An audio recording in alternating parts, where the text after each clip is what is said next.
Where should I go with my little boy? My heart shattered. Shame and despair rose in my chest, choking me as I cried outside the maternity hospital, until someone unexpected appeared. Welcome to Cheat Sheet Tales, where loyalty dies, lies bleed out, and the truth hits like a slap to the face. These aren't just stories. They're confessions soaked in betrayal and regret. Ever spotted a red flag when it was already too late? Say it in the comments. Let's tear into today's tale. I still remember the way my hands trembled when I looked at the little stick in my bathroom that morning.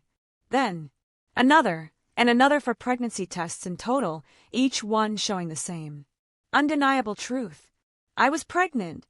My heart raced with a mixture of fear and overwhelming joy. After years of waiting, it was finally happening. I was going to be a mother. Ryan and I were going to have a baby. The very same day, I went to the clinic in Columbus to be absolutely sure. The doctor confirmed it. 9 weeks along, healthy heartbeat. Everything progressing as it should. I couldn't stop smiling. I even caught myself humming as I left the office, holding the ultrasound referral in my hand as if it were a ticket to a brighter future.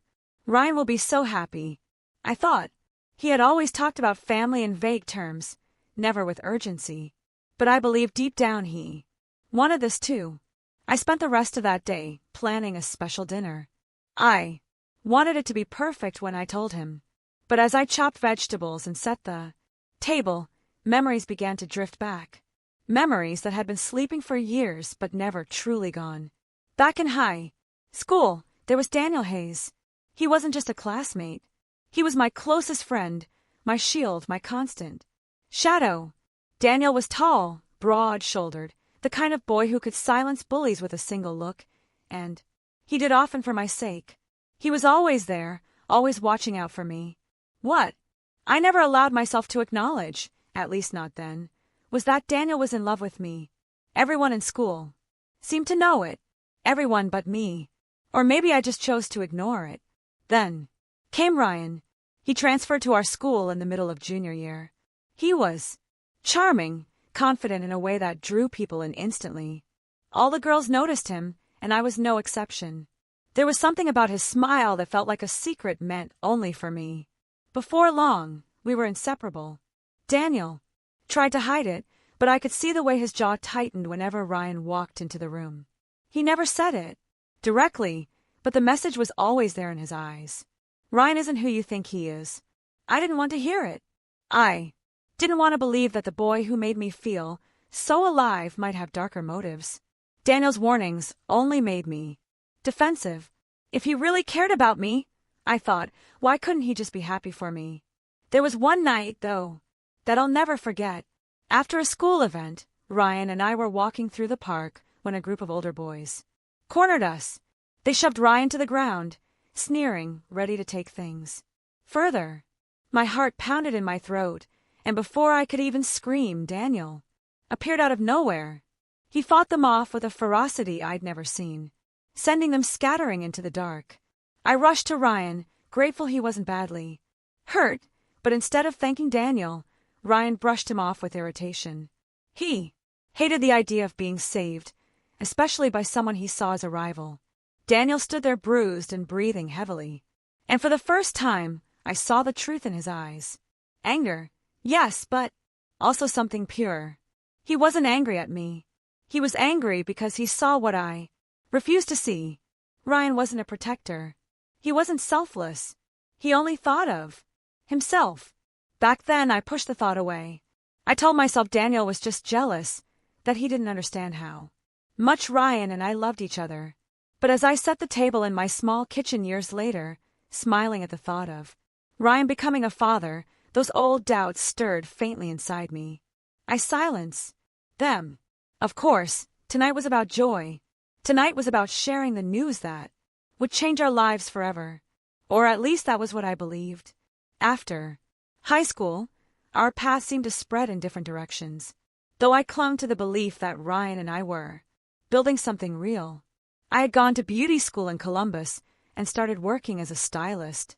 It wasn't glamorous, but it was honest work, and I was proud to be standing on my own 2 feet. My dream was simple: to save enough to open my own little salon one day. Ryan, on the other hand, dreamed of stages and bright lights. He enrolled in a theater program, auditioned for plays, and spent countless hours chasing roles that never seemed to materialize. At first, I admired his passion, but reality crept in quickly.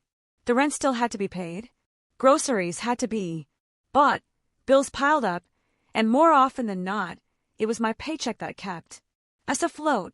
Ryan brushed it off, promising that someday his big break would come and we'd laugh about these struggles. I wanted to believe him, so I did. Meanwhile, Daniel Hayes had become a financial analyst. I heard through the grapevine that he had done well for himself, even started his own consulting business. We didn't talk often anymore, but every so often I'd see his name pop up in a community article or hear about him from mutual acquaintances. It always stirred something in me, a sense of pride, maybe regret for the distance between us. Daniel had always been solid, dependable. He was the kind of man people leaned on. And though he never said a word, I sometimes wondered if he was still watching out for me in his own quiet way. Megan Brooks, my best friend since childhood, was less subtle. She never hid her dislike for Ryan. She said he was using me, living off my sacrifices, and that one day I'd wake up and realize I had wasted years on someone who didn't deserve me. Her words stung, of course, not because I believed them, but because deep down I feared she might be right. Still, I defended Ryan every time. He's just waiting for his chance. I'd say he loves me. You just don't see it. I needed her to believe it because I needed to believe it myself. One afternoon, I ran into Daniel by pure accident. I was leaving a store downtown when he appeared, looking almost exactly the same, but sharper somehow, more confident, more sure of himself. He smiled, and for a moment I felt 16. Again. We talked for a while, catching up on the years gone by. He asked about my work, about my mother, about Megan. And then, with a careful look, he asked the question I had been avoiding for years. Why hasn't Ryan married you yet? I froze. My heart thudded in my chest. I muttered something about how marriage was just a piece of paper. How Ryan and I didn't need it to prove our love. Daniel didn't argue, but the silence between us said enough. He didn't believe me, and maybe I didn't either. That evening, when Ryan came home, I tried to bring it up gently. I asked him if he had ever thought about setting a date, about making things official. He laughed it off, kissed me quickly, and said we were fine the way we were. Why complicate things with a wedding, right?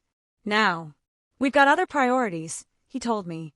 And then he changed the subject, just like that. I told myself not to be disappointed, but I was, for the first time I saw it clearly. I was dreaming of a future while Ryan was dodging responsibility. Megan's words echoed in my head. Daniel's question hung heavy in my chest. I wanted so badly to believe that Ryan loved me the way I loved him, but a shadow of doubt had already crept in. That night, I set the table with more care than I had in months.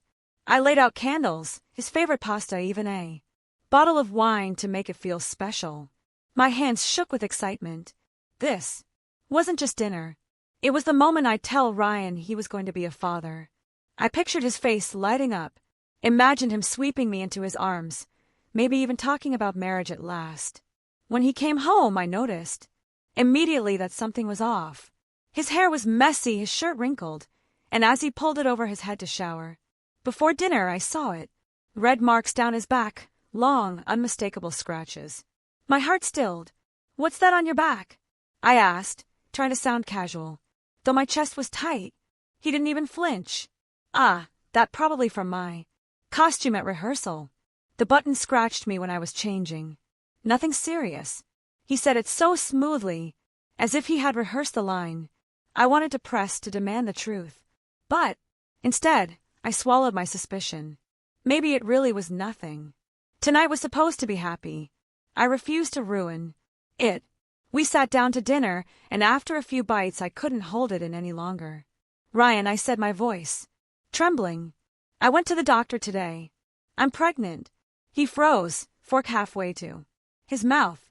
His face went pale, his eyes darting away from mine. "Pregnant? You're serious?" "Yes," I whispered, a small smile breaking Through my nerves. 9 weeks we're going to have a baby. For a long moment he said nothing. Then finally he muttered, I don't know if we're ready for this. We're still young, Amanda. We can't even take care of ourselves half the time. How are we supposed to raise a child? His words cut through me like ice. I had been waiting for joy, for celebration.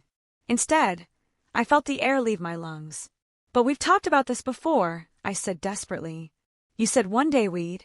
One day, he interrupted. Not now. Tears burned my eyes. But before I could crumble completely, I saw him shift. His expression softened, and he reached across the table to take my hand. Hey, don't cry. I didn't mean it like that. It's just unexpected. But if this is what you want, then fine. We'll have the baby. I'll support you. The relief that washed over me was immediate and overwhelming. He wasn't thrilled, but he wasn't leaving me either. I convinced myself that this was just shock that he'd come around. I told myself he loved me, and that was enough. In the days that followed, Ryan played the role of the concerned partner almost too well. He insisted we avoid intimacy for the baby's sake, saying he didn't want to risk causing harm. At first it touched me. Proof. I thought that he was willing to sacrifice for our child. But deep down, I felt the sting of rejection, the timing, the sudden distance. It gnawed at me in ways I didn't want to admit. When I shared the news with Megan, she listened quietly, her face unreadable. Then she said, Amanda, don't you see what he's doing? He doesn't want to touch you because he's already getting what he wants somewhere else. Those scratches on his back. You really believe that button story? I bristled defensive. Not everything has to be some big betrayal, Megan. He's just being careful. He loves this baby. Already. He loves me. She sighed, shaking her head. I hope you're right. But to me, it looks like the same old Ryan. Selfish, dishonest, and using you to prop up his life. Her words lingered long after she left. I wanted to dismiss them, to wrap myself in the picture of a devoted father-to-be. I told myself Ryan was simply nervous, unprepared. But deep down, I couldn't shake the feeling that Megan saw something I refused to see. Still, I clung to hope. I told myself love was enough, that Ryan would change once he held our child in his arms. And so I smiled through the doubt, convincing myself that everything would be fine. Not long after the shock of Ryan's initial reaction to my pregnancy, he surprised me with an idea that seemed on the surface thoughtful.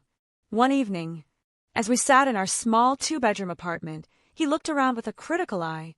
You know, he began, his tone casual. This place is fine for now, but once the baby comes, it's going to feel cramped. Don't you think we should start looking for something bigger? Maybe a 3-bedroom, somewhere closer to a park or a school. At first, I hesitated. My grandfather had left me this apartment, a modest but cozy place in a good part of Columbus. It wasn't fancy, but it was mine. More than that, it carried the weight of family history. Memories tied to every corner. I don't know. I admitted it's paid off. We don't have to worry about a mortgage. Maybe we could just renovate the 2nd bedroom into a nursery. Ryan shook his head quickly. Renovation's a waste of time. Think bigger, Amanda.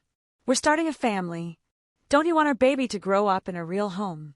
Besides, this way we could sell this place and use the money as a down payment on something new, something ours. The word ours hit me in the chest. He was making it sound like this was about unity, about building a life together.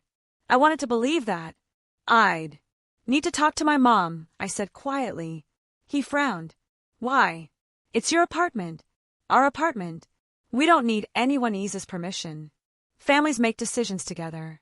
You and me, Amanda. That's all that matters. It sounded so convincing at the time, like a declaration of loyalty. I nodded, pushing away my doubts. Then, almost as if the universe wanted to test me, I was rushed to the hospital weeks later with severe cramping. The doctors called it a threatened miscarriage, and I was put on strict bed rest, lying in that sterile hospital room. All I could think about was keeping my baby safe.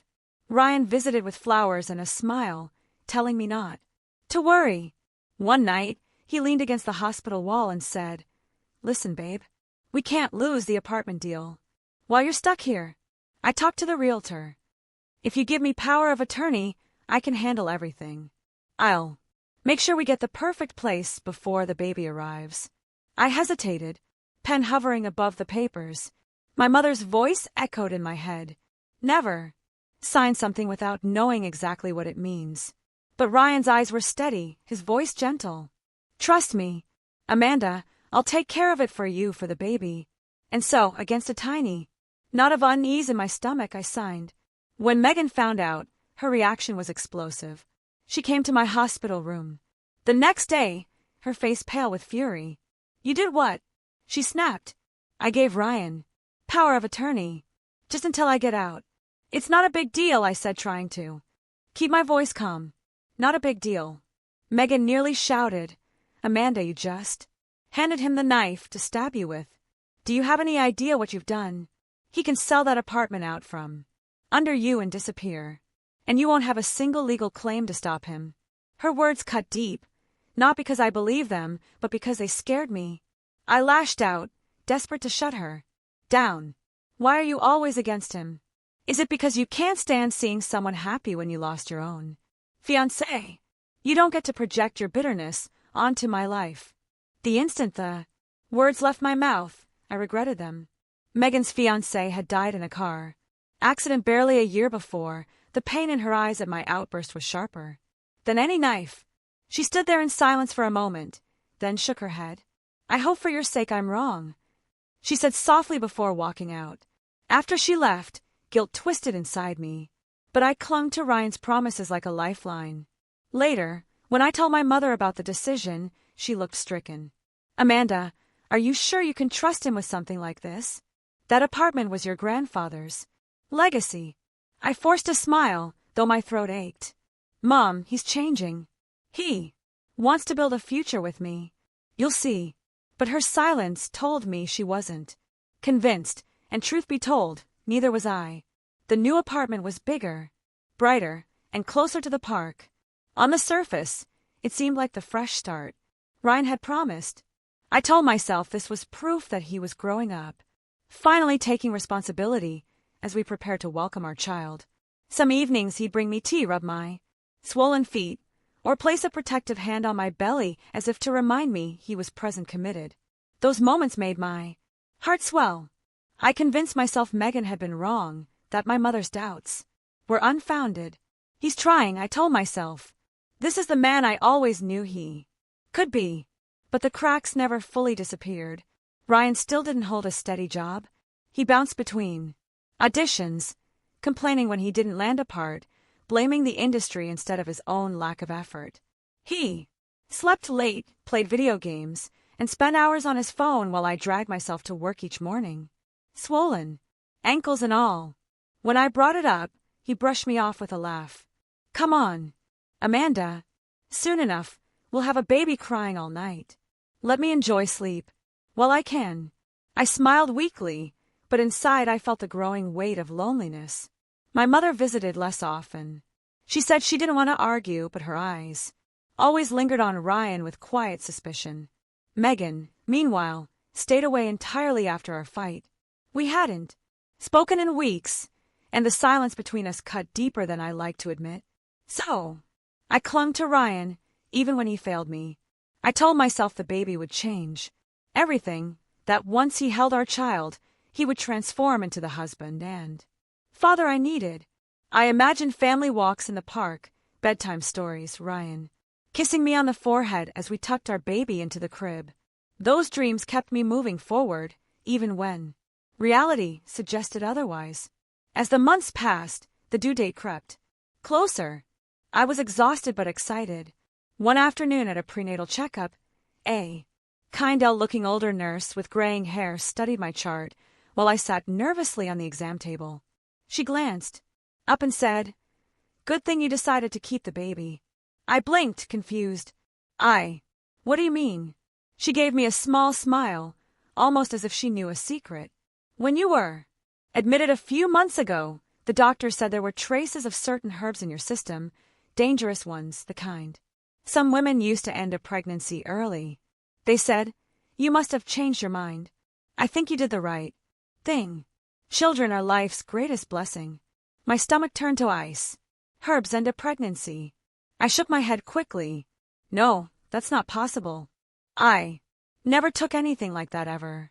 The nurse frowned slightly, clearly puzzled. Well, that's what the test showed. Maybe you didn't know what you were drinking. Sometimes family remedies can be stronger than people realize. I could barely hear her after that. My mind reeled, racing back to those nights in the hospital, to the tea Ryan had brought me, to the way he urged me to rest while he handled everything with the apartment. Could it be? No. I forced the thought down. Ryan loved this baby. He had to. But a seed of doubt had been planted, and it sank its roots deep into my chest. On the way home, I pressed a hand to my belly, whispering to the life inside me, "You're safe. I won't let anything happen to you." Yet, even as I said the words, I couldn't shake the fear that someone I trusted, had already tried. I still remember the sterile smell of the delivery room, the blinding white lights, and the wait time seemed to stretch into eternity as I clutched the sides of the bed, fighting through waves of pain.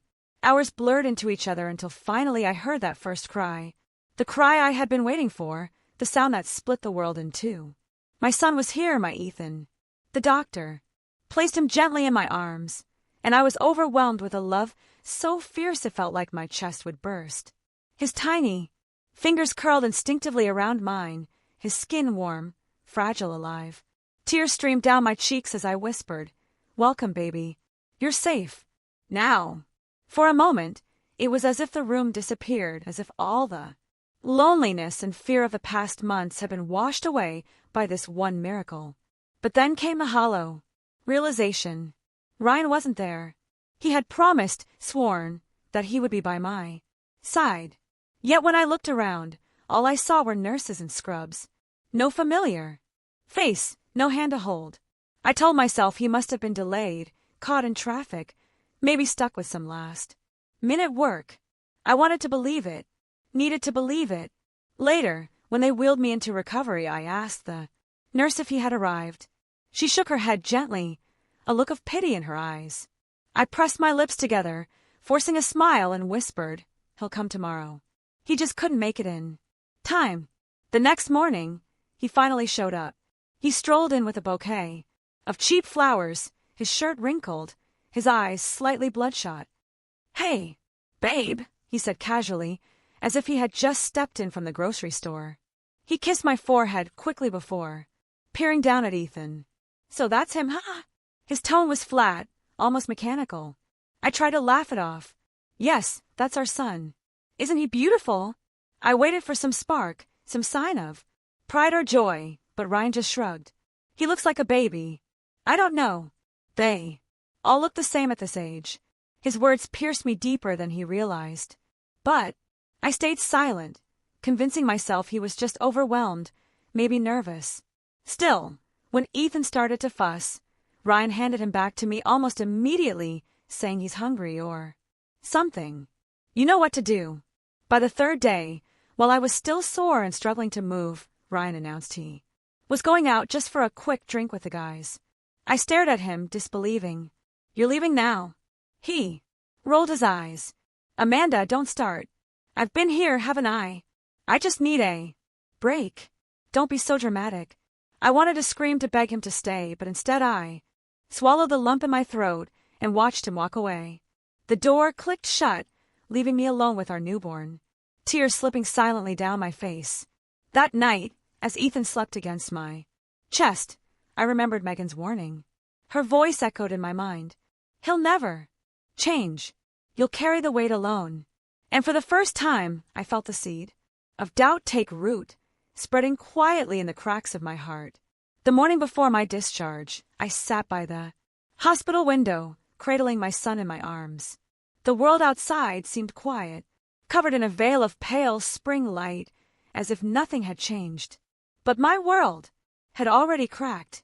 I was exhausted, yet a fragile thread of hope still pulsed inside me. I thought maybe once Ryan held Ethan, maybe once he saw his own son's tiny fists, something in him would finally awaken. I reached for my phone, expecting a SIM call or at least a message asking how we were doing. Instead, there was a new voice note. Ryan's name lit up the screen. My heart leapt. Maybe it was the apology I'd been waiting for. Maybe he was finally ready to step up. I pressed play. His voice came through low and flat, slurred slightly as if he'd been drinking. Amanda, I can't do this anymore. I never wanted the kid. I never wanted this life. For 4 years, I've been with someone else. Someone who actually makes me feel alive. I'm leaving with her. The apartment already sold. The money's mine. Now. And don't worry, I signed the papers. I'm giving up my rights as a father. You're on your own. My hand trembled so violently I nearly dropped the phone. I felt my chest cave in. My breath stolen like someone had struck me. I replayed it again, hoping I had misheard. But no, every word was clear, cold, calculated. He wasn't done. There was another recording, his tone almost mocking this time. Remember when you thought I jumped outside the bar? When you patched me up and cried, thinking you almost lost me? That was a setup. I wanted you to pity me to keep you hooked. Worked, didn't it? You always were so easy to fool. The phone slipped from my hand onto the bed. My body went numb as though I had fallen into icy water. My son stirred gently against me, his breath warm and innocent.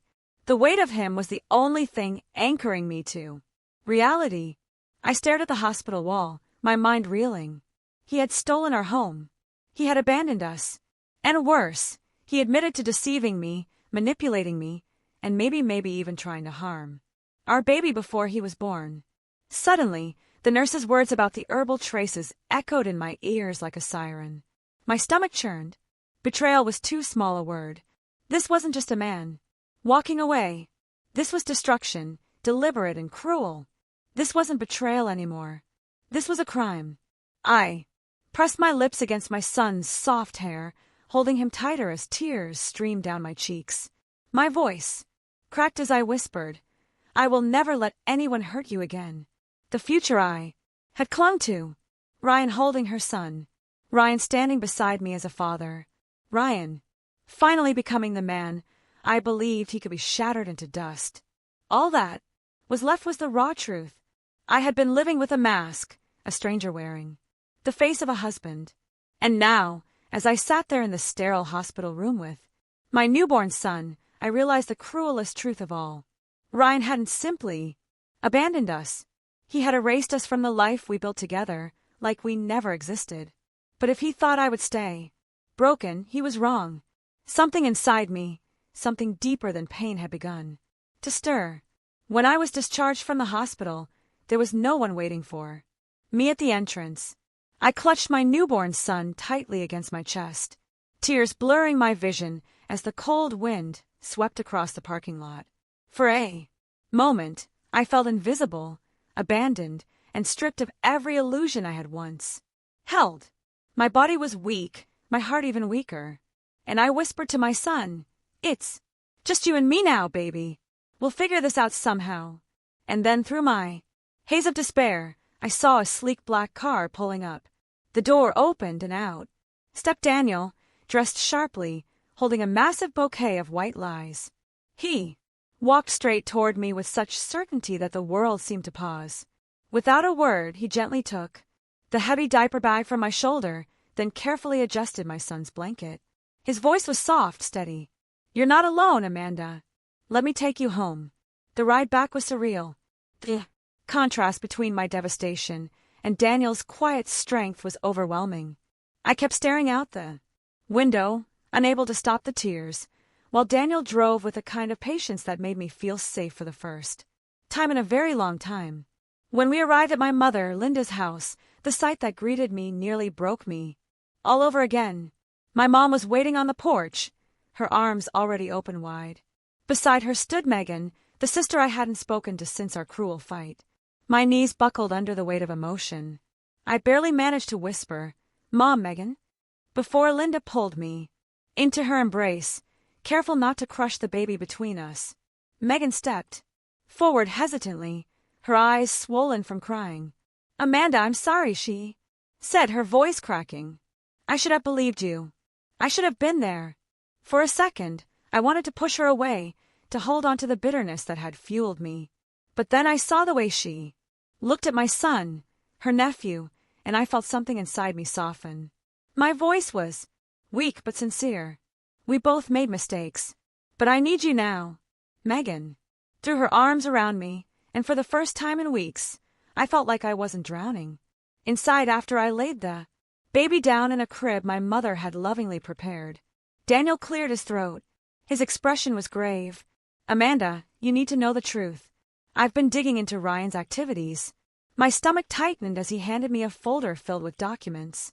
Bank transfers, property sales, even fake IDs. Daniel continued, his voice steady, but edged with anger. Ryan didn't just leave you. He sold your apartment. He emptied your accounts. And he was preparing to flee the country with his mistress, but he won't get far. I've already alerted the authorities. They intercepted him at the airport this morning. I staggered back, my hand flying to my mouth. You mean he's been arrested? Daniel nodded. Yes. And Amanda, there's more. That night when he claimed he was attacked outside your building, it was staged. He paid 2 men to rough him up, just enough so you'd pity him and stay. My knees gave out and I collapsed into the nearest chair. The betrayal cut deeper with every revelation. And yet beneath the anguish there was relief. A strange trembling relief that I was finally free from his web of lies. Daniel knelt beside me, his hand covering mine with warmth and certainty. I'm not here to replace anyone. I just want you to know I've got your back always. Tears rolled down my face, but this time they weren't just tears of despair. For the first time since Ryan's voice shattered me in that voicemail, I felt a flicker of hope. I had my son. I had my family. And whether I was ready to admit it or not, I had Daniel. And maybe, just maybe, that was enough to start over. Ryan's arrest felt like the closing of a book I should have burned. Long ago, the authorities wasted no time.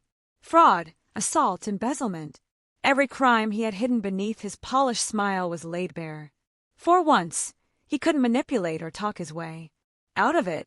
He was led away in handcuffs, his eyes darting around the courtroom like a trapped animal.